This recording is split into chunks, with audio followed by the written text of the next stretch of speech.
What's up, YouTube? It's your boy RushMoreRick. We're back with another reaction video, the worst punishments in history.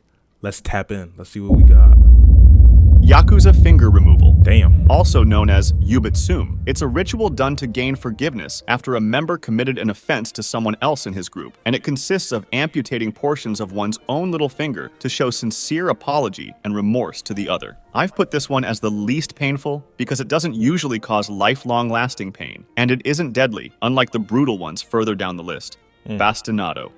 Bastinado consists of beating the victim with a light rod, knotted cord, or lash, exclusively on the feet. Unlike most types of flogging, it is meant more to be painful than to cause actual injury. Even though if done too harshly or for too long, it might cause the victim to not...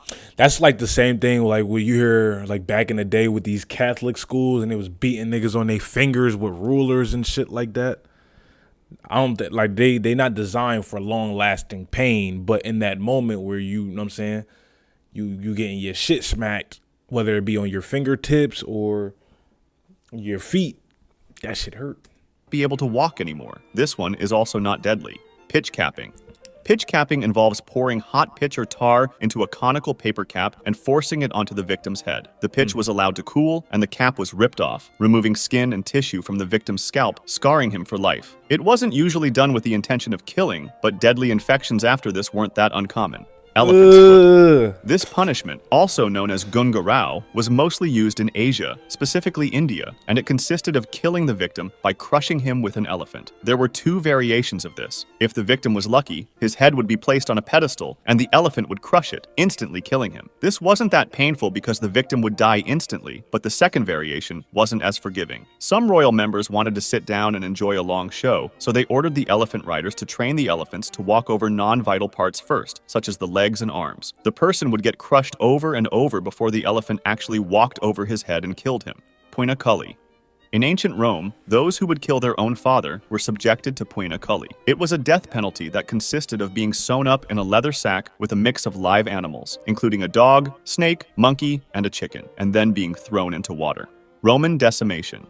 In ancient Rome, when military units or a large group were guilty of capital offenses, such as cowardice, mutiny, or desertion, they went through the process of decimation. A cohort of roughly 480 soldiers that needed to be punished was divided into groups of 10, and each group drew lots randomly. The soldier who picked the shortest straw had to be killed by his 9 friends, often by stoning, clubbing, or stabbing, while the 9 surviving ones had to stay outside the fortified security of the camp for some time.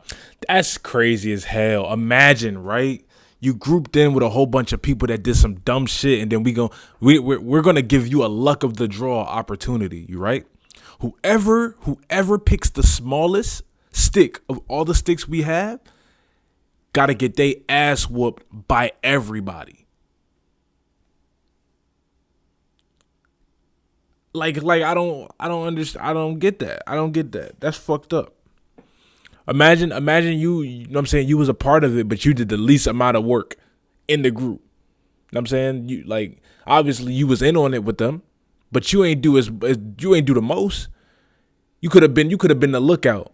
Imagine being the lookout and then y'all get caught and then you gotta get fucking in this fucking ass whooping raffle. You picked the smallest one and now you getting fucking packed out because you wanted to be lookout. And all the other niggas, they just get shunned. They just get, you know what I'm saying? They get exiled from the community. That's crazy as shit. Since the killed victim was chosen randomly, all soldiers in the group were potentially liable for execution, regardless of how guilty they were. Damn. Blowing from a gun. Blowing from a gun is a method of execution in which the victim is typically tied to the mouth of a cannon, which is then fired, resulting in instant death. A description of what happens was given by an English soldier in the 19th century, and he said that the victim's head goes straight up into the air for about 40 or 50 feet. The arms fly off right and left, high up in the air, and fall at around 100 yards distance, while the legs drop to the ground beneath the muzzle of the gun. It's this low on the list because the victim probably doesn't feel a thing, as his death is instant. Basil II's blind journey. Byzantine Emperor Basil II reportedly captured 15,000 Bulgarians during the Battle of Kleiden, so he decided to use them as a message to their homeland. He divided the prisoners into groups of 100, and then he had 99 out of every 100 blinded, with the 100th man being blinded in only one eye, so that he could still lead the other 99 back home. Bulgarian Tsar Samuel died of a heart attack on October 6, 1014, reportedly due to seeing his soldiers blinded. Castor oil poop barrels. Making someone drink a lot of castor oil caused stomach pain and made them so sick that they could no longer hold their poop together. They would then put the person in a big human-sized barrel and remove them when the person confessed. This could even go as far as leaving the person to drown in their own body fluids inside the barrel if he didn't cooperate. Immurement. Immurement was used both as an execution method and as a lifelong imprisonment method. It consisted of putting someone in an enclosed space and really tight space, such as behind a wall, for the rest of his life. If it was used as an execution method, the person would be left to starve to death, while if it was used as imprisonment, they would regularly give the victim food. Rack. The person would be forced to lay on a rectangle-shaped wooden rack that stretched the victim's body. Yeah, this right here, that medieval times work right here. This is one of the things I would not want to experience. If I was wrong, if I did some wrong shit back in the day, and I had to face my consequences, I would plead for anything. Death by 1,000 cuts. Fucking Japanese Yakuza finger chopping. You know what I'm saying? Like, tie my testicles up and just squash them with your foot. I'll do anything but want to be on this table, on this rack, where each limb is being just stretched and torn apart. I'm sorry. Like, body by pulling the arms and legs in opposite directions. It caused incredible pain and could lead to dislocated limbs and torn ligaments. It was mainly used as a method to get information, but it could also be used to tear the victim's limbs out and leave him bleeding to death. Tarring and feathering. Tarring and feathering is a form of public torture where a victim is stripped naked or stripped to the waist, while wood tar, sometimes hot, is either poured or painted onto the person. After that, the victim would have feathers thrown onto him, or he was rolled around on a pile of feathers so that they stuck to the tar. This would not only cause extreme burns to the victim's skin, permanently scarring him, but also psychologically humiliate him in public, as he was meant like a public humiliation ritual or some shit. to look like a giant chicken walking around the street. Choke pear. It was a metal tool that was put into someone's mouth or booty hole and then made bigger. Yo, these freaked out ass punishments even went back in the day. Why are we putting things in our booty holes? Why? On purpose. The A tool would choke pear. stretch the tissue to the point of no return. Aztecs' live heart removal. When the Aztecs sacrificed people to Huitzilopochtli, the sun god, the victim would be placed on a sacrificial stone, and the priest would then cut through the abdomen with an obsidian or flint blade. The heart would be torn out, still beating, and held towards the sky in honor of the sun god. Y'all ever watched The Green Inferno? Yeah, them niggas, that's how they got down back then. Nah, that's not for me. You know what I'm saying? Getting publicly sacrificed to a sun god with my heart in hand. You know what I'm saying? That's just not something that's on my bingo card. I don't think that's for me. God. Heretic's fork. It's a collar with two sets of metal forks at each end. One set was placed under the chin and the other at the sternum, and the device was secured around the neck. This forced the victim to keep their head raised, leading to severe discomfort and sleep deprivation. The person would be asked questions or just be left there, while the fork slowly pierced through their neck and jaw, and this lasted until the victim could no longer hold their head raised, causing the fork to pierce through. Rat's cup. A method attributed to the Roman Emperor Nero involved tying a cup filled with hungry rats to the victim's stomach and then applying heat to the bottom, forcing the rats to burrow through the victim's body to escape. In some parts of South America, they used a variation of this method called the rectoscope, which consisted of inserting living rats into a victim's rectum through a tube, forcing them to make their way through the victim's body to get out. Catherine's wheel. An execute. What is the obsession with putting shit in people's ass? Like, you know what I'm saying? The nigga that came up with that punishment, that nigga needed to be like, in that moment, imagine he sit you down and say, I come up with this new diabolical torture. Yeah, we're going to put a rat in a tube, the tube attached to this man's ass, and then we're going to apply heat, forcing the rat to go into his rectum and have to go in through his body. Buddy. All he did was steal. Why are we putting rats in his ass? I don't get that. Execution method, where the victim's limbs were tied to a large wheel and then struck with a hammer or iron bar, breaking their bones in multiple places. The wheel was placed on display later on, often leaving the victim to starve, boiling alive. The victim would be lowered into a large container with a boiling liquid, such as oil, gradually and slowly. The first exposed parts would be the extremities, such as fingers and toes, which have lots of nerve endings and cause incredible pain. Then the skin, muscles, and fat softened and liquefied due to the heat, while internal organs and the flesh got boiled from the outside, making this a slow and agonizing process. In another variation, which is thought to be even more painful and long, the victim would be lowered into a normal temperature liquid, which would be gradually heated until it started boiling. Keel hauling. Keel hauling was a severe maritime punishment where a sailor was tied to a rope and dragged underwater from one side of the ship to the other, passing under the ship's keel. If the person did not drown or get vital damage from the rusty and sharp wooden body of the ship itself, they would just do it again until the person was no longer alive. It was feared for its brutality. Sawing.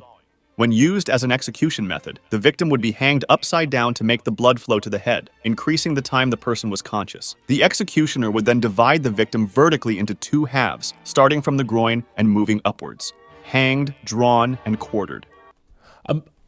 Imagine being, in charge of going through with this punishment.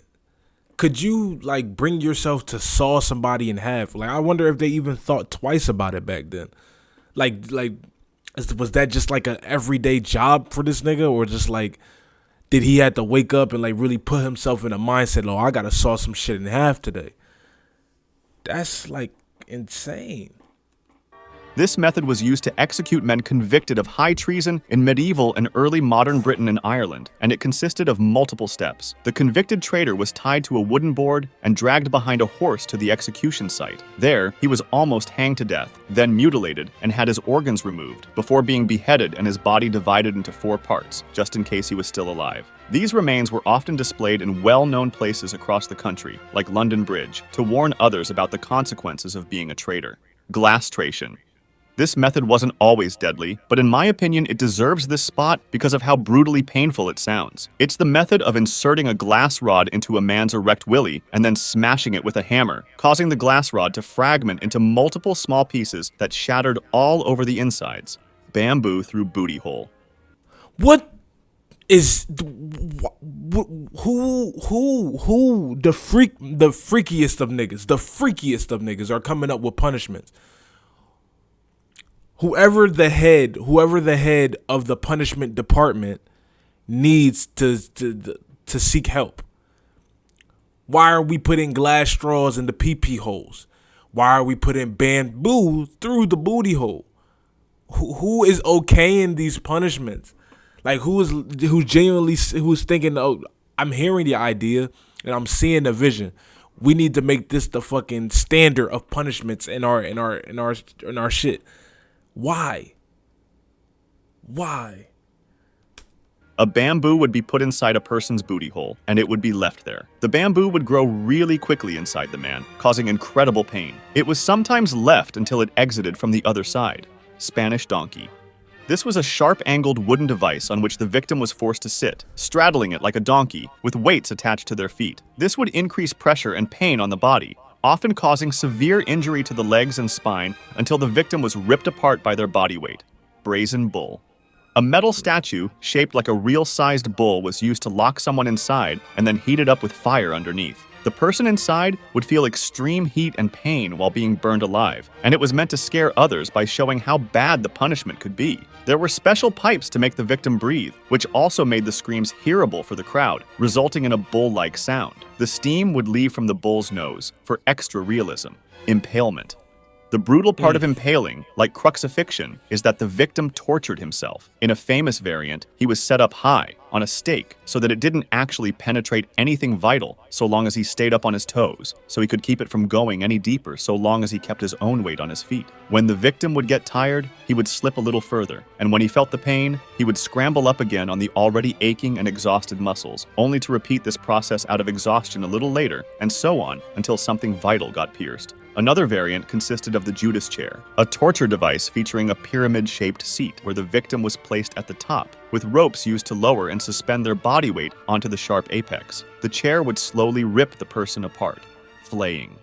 Flaying was a gruesome method where the skin was removed from the body while the victim was still alive. This extreme form of torture was used to cause intense, slow pain and suffering, eventually leading to death through shock, making them niggas look like titans and shit, or infection. The skin, lacking major blood vessels, did not cause rapid blood loss, so victims could remain conscious and endure prolonged agony. It was often considered a meticulous process, requiring precision and skill from the executioner. And rather than removing the skin in pieces, cultures sought methods to flay the victim more efficiently and completely, sometimes using substances like boiling water to facilitate the process. Blood eagle. This one was a brutal ritual where the victim's ribs were cut from the spine and spread out to resemble wings, while the lungs were pulled through the openings, causing a slow, agonizing death. It's short, but it's one of the most brutal ones, in my opinion. Lingqi.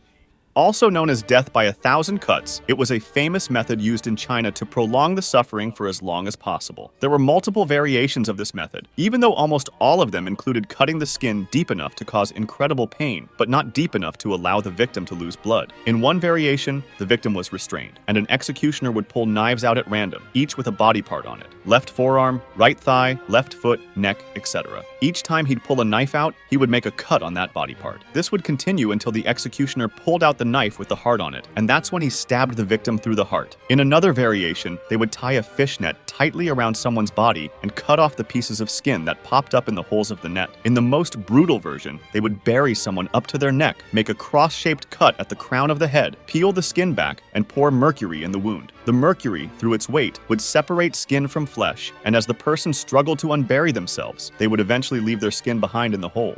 Scaphism.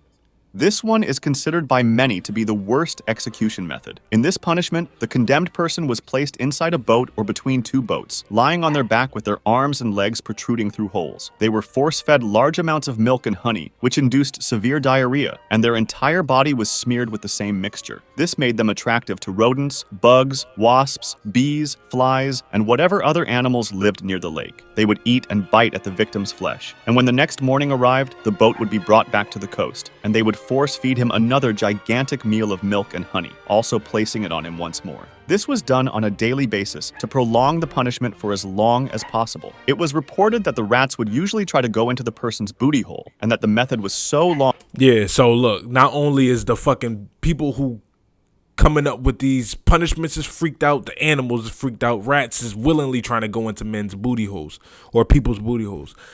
Y'all better be glad that we live in a fucking society that is structured with structured punishments. You know what I'm saying? We have jail, we have prisons, we have fucking lethal injections. You know what I'm saying? We're not like these niggas back in the day where we got these sexualized, freaked out ass punishments and death by 1,000 cuts and penetrations and decastrations and being split in half. Be grateful, you know what I'm saying, that if you were to do the crime, you're able to do the time in a place where your life is not, like, you're not going to experience any immense physical pains like these niggas here. That's the video. It's your boy RushMoreRick. Make sure you guys like, comment, and subscribe. Turn on all the post notifications so you don't miss nada from the channel. And we out of here. Peace. Love y'all boys.